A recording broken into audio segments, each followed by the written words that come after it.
ఇలా మా ఇంట్లో ఉన్న పాత టేబుల్ని నేను మళ్ళీ ఇలా కొత్తగా తయారు చేశాను. సో ఇది ఇంకా కంప్లీట్ అయితే అవ్వలేదండి. దీనికి ఇంకా పాలిష్ అనేది పెండింగ్ ఉంది. ఇంతకు ముందు అయితే ఇలా ఉండేదన్నమాట. ఎక్కడ పడితే అక్కడ గుంటలు, మరకలు, మచ్చలుగా ఉండేది. సో అందుకని నేను దీన్ని శాండింగ్ అనేది చేసుకున్నాను డ్రిల్లింగ్ మిషన్ తో. నార్మల్ గా అయితే వేరే మిషన్ అనేది దీనికి ఉంటుంది.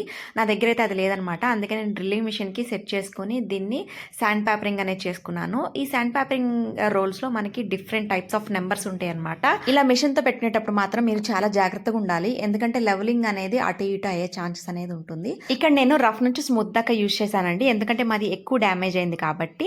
మీకు అంత డ్యామేజ్ అవ్వకపోతే మాత్రం మీరు జస్ట్ స్మూత్ యూజ్ చేస్తే సరిపోతుంది. ఈ టేబుల్కి అయితే ఒక స్పెషాలిటీ ఉందండి. ఇది మా ఫాదర్ అండమాన్ నుంచి తీసుకొచ్చారు. సింగిల్ ట్రీ నుంచి తీసుకున్న పీస్ ఇది. హార్జెంటల్ గా కట్ చేసుకున్నప్పుడు మనకి లోపల షేప్ అనేది ఇట్లా ఉంటుందన్నమాట. నాకు తెలిసి చాలా ఎక్స్పెన్సివ్. అందుకని దీన్ని నేను స్పెషల్ గా మేకవర్ చేద్దాం అనుకుంటున్నాను. ఈ వీడియో మీకు యూస్ఫుల్ అనిపిస్తే మాత్రం ఒక చిన్న లైక్ సబ్స్క్రైబ్ చేయండి. బాయ్.